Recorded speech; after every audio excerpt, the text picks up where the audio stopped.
What's going on, guys? Welcome back to the channel. Today's video is going to be a bit of a shorter one, and we're going to be doing the extended diff breather mod. I'm leaving on an off-road trip later this afternoon, and on that trip there's going to be a few water crossings. So what I want to do is get that diff breather up away from the axle housing so the breather isn't going underwater. I don't want to be dealing with, you know, a milkshake under there in my diff when I'm 5-6 hours from home and out on a trail. Another thing is that they say can happen, I'm not sure if it's legitimate or not.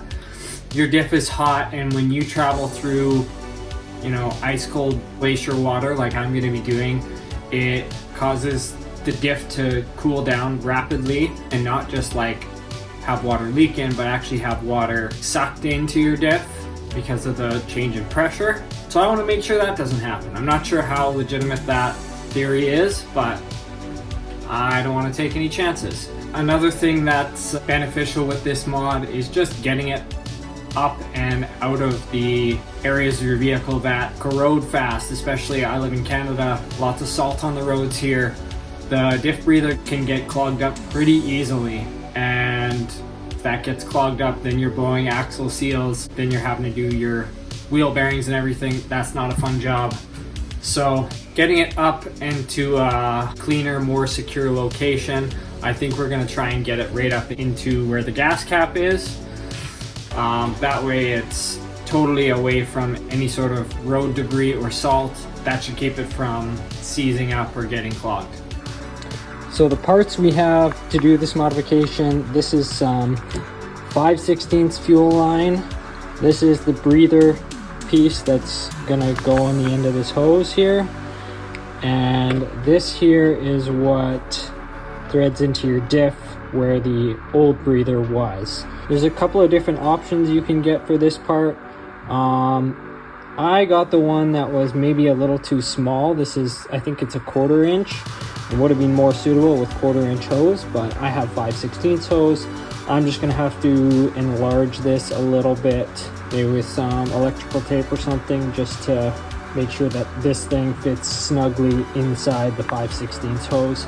I'm gonna link this stuff in the description. I'm also gonna link the other piece that I think fits the 5/16 hose a little bit better. So if you guys want to check that stuff out, do this mod yourself, go to the description. You'll be able to find links to this stuff. All right, let's get started. So this here is the piece that we are replacing. If you have a Toyota, it's probably a 14 millimeter, I would guess. So I'm gonna get this on here and just double check. Yeah. And we're gonna get this thing spun out.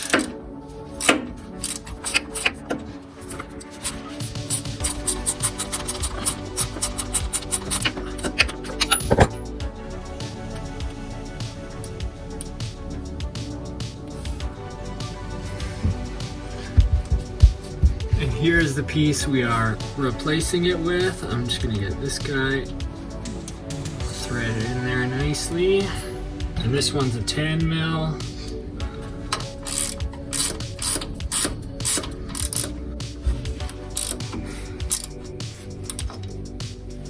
And I've got some electrical tape just to kind of enlarge this a little bit to fit my 5/16 fuel hose.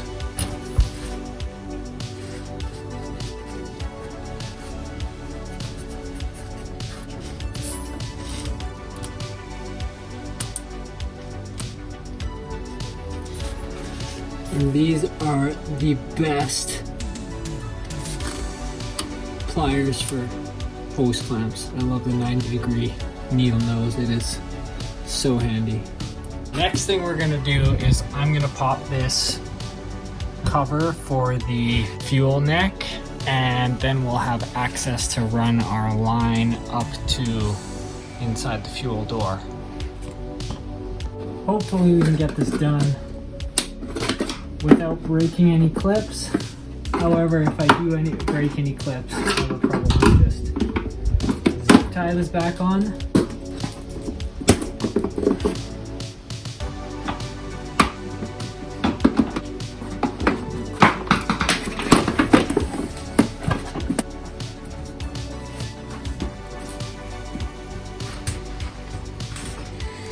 So what I'm gonna do next is I'm just gonna drill a little hole. This is just rubber here. I'm just gonna drill a little hole somewhere in there, and this guy will fit right in there. Then I'll connect the hose from the top to the bottom, and we will be done.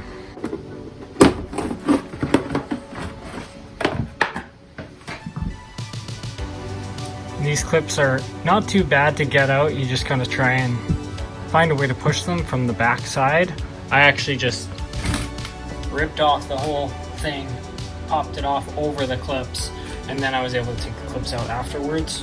It wasn't too bad. These holes just kind of stretched over, and was able to keep the clips intact.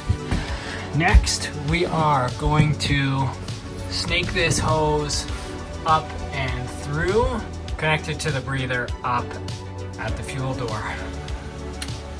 I'm just gonna run this around the back, the front side of this portion of the frame, pull it through,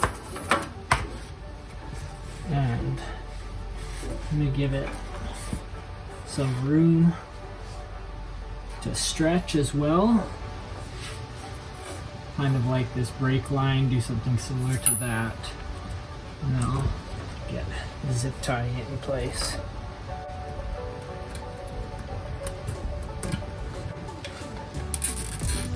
Then I'm just gonna feed it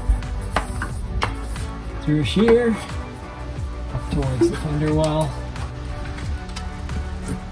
And we'll zip tie it in a few spots here. Keep it tight to this fuel vent.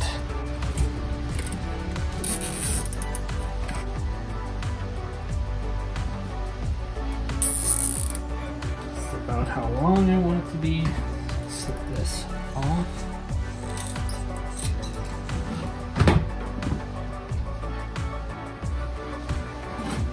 Get another hose clamp on there.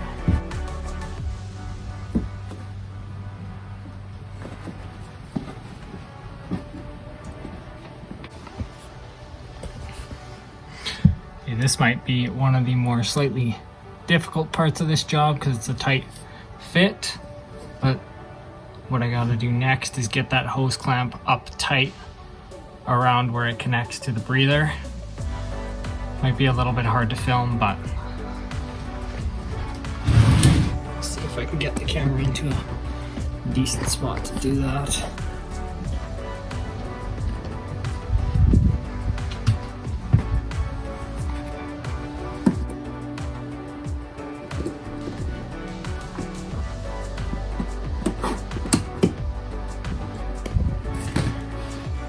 There is our breather. Fuel cap back on.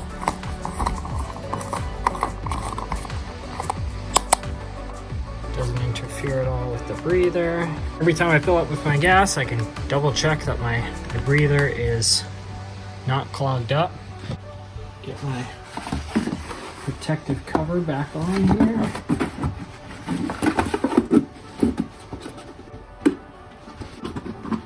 3, 4. Snip the excess off all of these.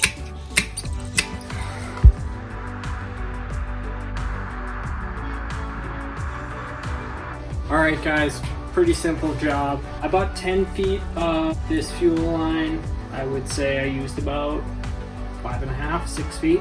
If you can buy it 6 foot length, that's probably enough to do it on a 3rd gen 4Runner. One more thing is, if you're just watching this video and you don't actually plan to do this job, but you have the standard breather, check this. Check it. I would check mine probably 2 or 3 times a year, and probably once a year I would take it off and blow it out with compressed air just to be sure that it's not clogged up.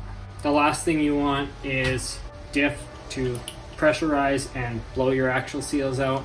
Axle seals, not too bad of a job. The part is pretty cheap as well, but if you gotta do your wheel bearing as well, that really sucks.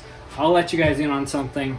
When I got my 1st gen Tacoma back on the road, I had to do axle seals. The axle seals had been blown out for a long time, the diff breather was clogged, so I unclogged the diff breather, replaced the axle seals. I didn't do the wheel bearings, and I'm driving it for 2 years now. No axle seals blowing. Wheel bearings seem fine. So just thought I'd let you guys know that you may not have to bring your truck to a shop and have them press on new bearings. You might be just good with throwing in new seals and unclogging your diff breather. Anyways guys, I appreciate you guys for watching. Like, comment, subscribe. See you guys next time.